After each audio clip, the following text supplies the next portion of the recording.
Voilà, un petit portrait que j'essaye de montrer. Est-ce que quelqu'un arrive à reconnaître ce portrait? De qui il s'agit? Voilà, c'est un portrait a priori connu, hein, a priori, pour dans le cadre du français sans frontières.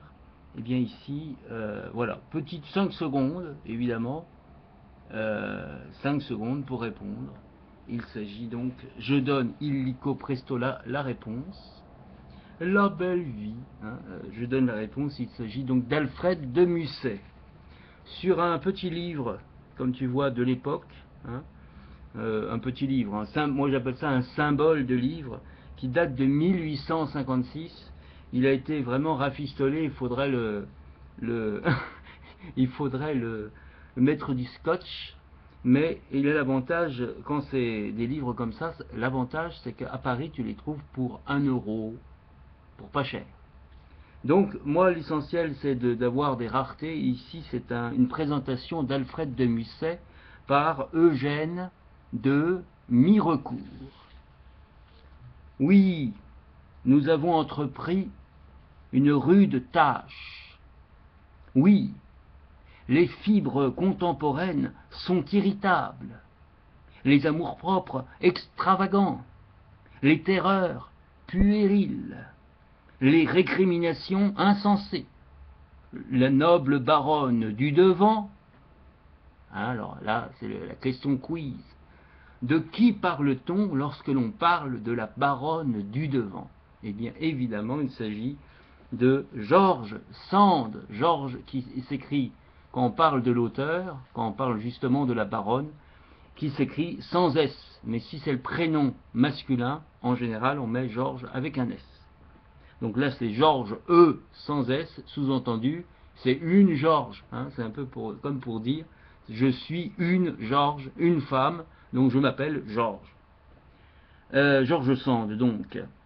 La noble baronne du devant, George Sand, traité d'un bout à l'autre de sa biographie en véritable reine littéraire, est celle qui nous a, jusqu'à ce jour, causé le plus d'ennui, suscité le plus d'embarras. Petite note, voir les 3 lettres imprimées à la fin de ce volume comme pièce justificative. Que feront, nous sommes arrivés à la page 6, que feront alors les personnages auxquels nous distribuerons beaucoup de blâmes et peu de louanges? À quoi faut-il nous attendre de leur part? Nous sommes dans une véritable fosse aux lions. Mais devant Dieu et devant notre conscience, nous avons fait serment d'arracher les masques et de déchirer ce vieux voile d'hypocrisie sous lequel notre siècle cache sa face gangrenée. Juvénal n'est pas mort. Page 7. Il nous prêtera, s'il le faut, ses verges inflexibles. Alors ici, verge, c'est dans le sens de bâton. Criez, messieurs, criez au scandale. Faites-nous des procès. Tâchez de tromper le public et de nous donner le cachet d'un diffamateur. Le public est avec nous. Il rit de vos efforts. Il berne votre orgueil. Il applaudit à notre hardiesse. Ah, vous avez la prétention d'enseigner les peuples. Vous vous posez en réformateur. Vous faites une morale à votre usage. Vous prenez une hache et vous démolissez sans être prêt à reconstruire. Et quand vous montez en chair, quand vous levez votre étendard, quand vous vous escrimez à l'envi l'un de l'autre de la parole et de la plume, quand tous les échos de la presse sont à vos ordres, vous ne voulez pas qu'on dise à ceux qui vous écoutent, comme à ceux qui vous lisent, prenez garde. Vous voyez bien, page 8, vous voyez bien là-bas cet homme pâle, dont les lèvres et la plume distillent le fiel. Il a eu le malheur d'entrer dans le monde par une porte maudite. Au lieu de demander à la résignation, au courage et à la vertu le dédommagement du tort que lui causait sa naissance, il a voulu l'obtenir de la haine, de l'ambition, de l'industrialisme, du mensonge. Il a saisi la société corps à corps pour l'étouffer dans ses bras. Il a prêché toutes les religions, embrassé tous les drapeaux pour mieux les renier et les conspuer ensuite.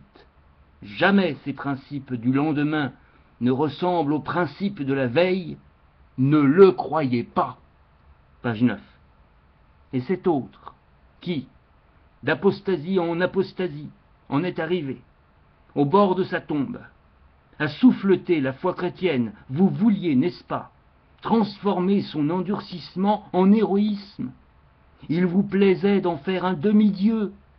Dans ce cerveau breton résidait, selon vous, toute la raison des siècles, et vous étiez heureux de voir un prêtre renverser l'autel. Eh bien, nous l'avons dit, et nous le répétons, vous n'estimiez pas cet homme, vous n'avez pas tendu franchement la main au parjure.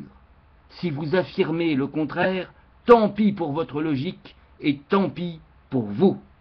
Un biographe n'a point de drapeau, son guide est la vérité, son unique loi, la conscience.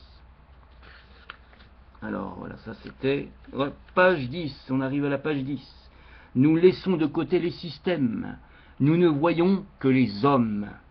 C'est notre droit absolu, de vous regarder et de vous peindre, vous tous, tant que vous êtes, qui vous dressez sur les hauteurs de la publicité comme sur un immense piédestal. Vous posez devant le public, vous posez devant nous. Si vous êtes en relief, vous l'avez voulu. Votre intention formelle a été de vous soumettre à la discussion. Vous parlez haut, il faut vous répondre de même, et votre existence, je vais défaire le petit bip, et votre existence tout entière est justiciable de la critique. Nous devons, si vous êtes de faux docteurs, ouvrir votre histoire et la donner à lire à ceux que vous avez pu tromper. Page 11. Poète, philosophe, philosophe, romancier, homme de tribune ou homme de presse, vous nous appartenez tous. Il vous est défendu de vous retirer sous votre tente quand vous avez jeté vos prédications à la foule. Elle veut savoir qui vous êtes, elle veut juger votre conduite, elle veut aller jusqu'au fond de votre pensée, elle veut apprendre enfin à qui elle accorde sa confiance. Ainsi, voilà qui est dit, poursuivons notre œuvre. Nous nous trouvons en présence d'un homme sur lequel ne s'est exercée jusqu'à ce jour la plume d'aucun biographe. Louis-Charles Alfred de Musset, né à Paris le 11 novembre 1810, est fils de monsieur de Musset-Pathé, ancien chef de bureau du ministère de la Guerre, mort en 1832, page 12. La souche nobiliaire de la famille est incontestable.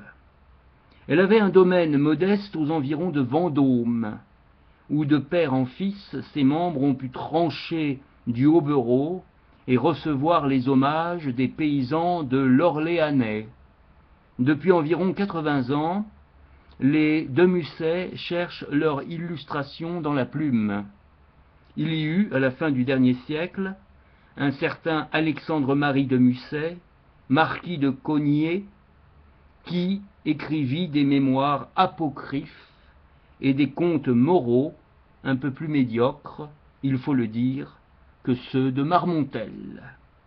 Page 13. Digne émule de la gloire de son cousin, le père d'Alfred employa les nombreux loisirs que nos administrations laissent aux employés à composer une multitude de volumes qui dorment profondément aujourd'hui dans la poudre des bibliothèques. En voici les titres: Anecdotes inédites, pour faire suite aux œuvres de Madame d'Épinay, L'anglais cosmopolite, traduction supposée, La cabane mystérieuse, avec cette épigraphe O misericorium gaudia crimen habent, ou oh qu'ils sont à plaindre ceux dont les joies sont filles du crime, roman dans le goût d'Anne Radcliffe, Paris au Palais Royal, œuvre scabreuse, les trois Bélisaires, le véritable, celui de Marmontel et celui de Madame de Genlis, voyage en Suisse et en Italie, suite de lieux communs très rebattus, vie militaire et privée de Henri IV, etc., etc. Les deux seuls livres estimés de M. de Musset-Patet sont l'histoire de la vie et des ouvrages de Jean-Jacques Rousseau et la suite au mémorial de Sainte-Hélène. Hein, voilà. Alors évidemment, voilà, donc là mes 10 minutes réglementaires sont passées. Je me suis arrêté à la page 13 de ce petit livre, vraiment, on voit tout petit, hein, magnifique petit livre, parce qu'on découvre la mentalité d'une époque, la manière d'écrire d'une époque, avec des mots évidemment qu'on n'utilise plus aujourd'hui, au bureau, on n'utilise plus, etc., etc. Voilà, c'était évidemment en exclusivité sur Chamrou Télé pour découvrir les œuvres d'hier, disparues aujourd'hui, mais qui peuvent ressortir, et la preuve, ma petite bibliothèque derrière moi ne demande qu'à être lues, et notamment il y a les œuvres de Marmontel qui sont évidemment incluses, magnifique Marmontel qui n'est plus forcément édité aujourd'hui, ou en tout cas pas très connu, mais on aura l'occasion de le découvrir avec Bélisaire aussi. A bientôt sur le français sans frontières, et notamment sans frontières, j'ai envie de dire sans frontières des siècles.